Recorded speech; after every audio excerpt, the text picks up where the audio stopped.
Halo Sobat Petualang, pada video kali ini kita akan belajar mengenal denah dan arah mata angin. Yuk kita mulai petualangan seru ini bersama-sama. Sebelum belajar, kamu perlu tahu nih tujuan pembelajarannya. Yang pertama, Sobat Petualang diharapkan mampu menjelaskan konsep denah dengan benar. Yang kedua, Sobat Petualang diharapkan mampu menganalisis konsep 8 arah mata angin dan pemanfaatannya dalam denah. Berikut adalah daftar materi yang akan kamu pelajari. Yang pertama dimulai dari konsep denah. Yang kedua adalah arah mata angin. Dan yang terakhir adalah pemanfaatan denah. Yuk kita belajar. Oke, pertama coba kamu ingat-ingat. Saat ini kamu pernah pergi kemana saja? Mungkin kamu pernah mengunjungi kampung halaman saat mudik atau berlibur ke tempat-tempat yang seru. Dari pengalaman kamu, pasti ada tempat favorit yang sering kamu kunjungi kan? Tempat yang membuat kamu senang dan bahagia setiap kali berkunjung. Bayangkan taman bermain favoritmu, rumah nenek di kampung, atau tempat wisata yang sering kamu kunjungi saat liburan. Dari tempat-tempat itu, apakah kamu pernah tersesat saat mengunjungi suatu tempat?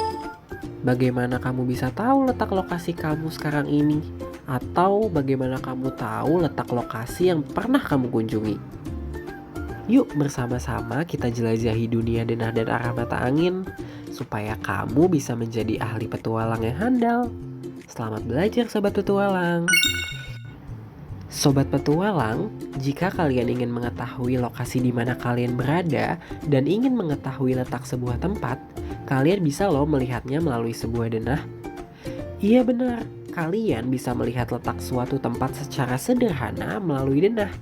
Tapi apakah kalian pernah mendengar istilah denah sebelumnya?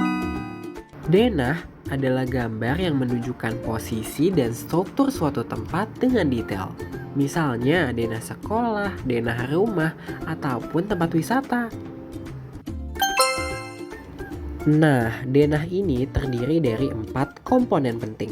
Yuk kita bahas satu persatu. Yang pertama adalah komponen judul.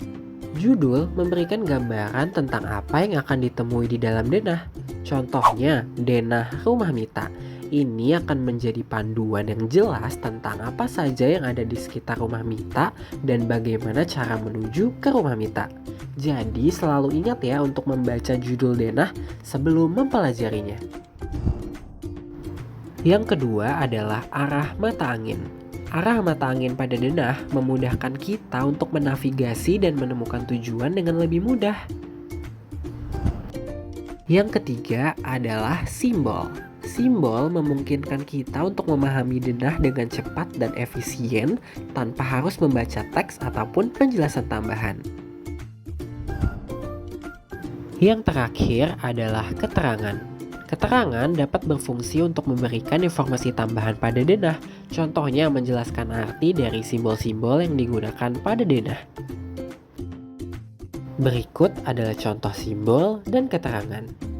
Di sini ada gambar yang merupakan simbol pada denah dan juga arti dari simbol tersebut berupa teks. Setelah memahami konsep denah, yuk kita simak arah mata angin. Arah mata angin membantu kita memahami denah dengan lebih baik dan menemukan jalan menuju tujuan kita. Berikut adalah 8 arah mata angin yang umumnya digunakan, yaitu utara, timur laut, timur, tenggara, selatan, barat daya, barat, dan barat laut. Berikut adalah gambaran mudah untuk menentukan arah dengan posisi matahari. Yang pertama, matahari terbit dari timur. Jadi, kalau kamu melihat matahari terbit, itu artinya kamu sedang menghadap ke arah timur. Yang kedua, tangan kanan menghadap ke utara. Jika kamu menghadap ke arah matahari terbit, tangan kananmu akan menunjuk ke arah utara. Yang ketiga, jika kamu membelakangi matahari yang terbit, berarti kamu menghadap ke barat, yaitu tangan kiri menghadap ke selatan. Dengan cara ini, kamu bisa menentukan 4 arah penting yaitu utara, timur, selatan, dan barat hanya dengan melihat posisi matahari. Arah mata angin ini fungsinya untuk apa sih? Yang pertama, membantu membaca denah. Dengan memahami arah mata angin, kamu bisa lebih mudah membaca dan mengikuti denah untuk menemukan lokasi tertentu. Yang kedua, menunjukkan arah. Dengan ini kita bisa tahu kemana kita harus pergi dan kemana kita harus melangkah. Dan yang ketiga adalah menentukan posisi. Dengan arah mata angin kita bisa mengetahui sekarang kita lagi berada di mana. Oke sobat petualang, sekarang kita masuk ke bahasan yang terakhir yaitu pemanfaatan denah. Yang pertama, menunjukkan lokasi suatu tempat. Misalnya, kamu ingin tahu di mana sekolahmu berada, maka kamu bisa melihat di denah untuk menemukan lokasinya. Yang kedua, memberitahu jarak antara suatu tempat ke tempat lainnya.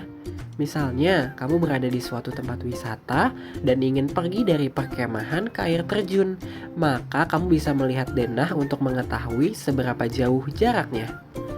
Yang ketiga, memberitahu gambaran tempat yang akan dikunjungi. Dengan melihat denah, kamu bisa membayangkan seperti apa tempat itu sebelum kamu pergi ke sana.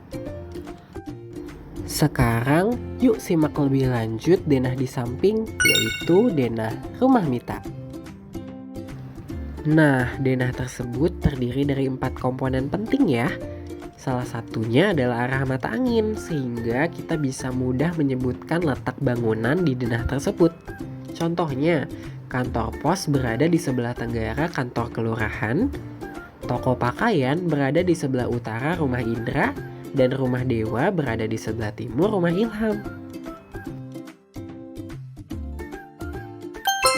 Wah, gimana sobat petualang? Tidak terasa kita sudah sampai di akhir materi nih.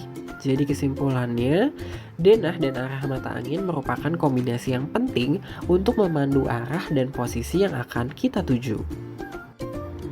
Coba sekarang kamu kerjakan tes akhir berikut untuk menguji pemahaman kamu. Oke sobat petualang, semoga video ini bisa menambah pemahaman kamu seputar denah dan arah mata angin. Terima kasih dan sampai jumpa sobat petualang.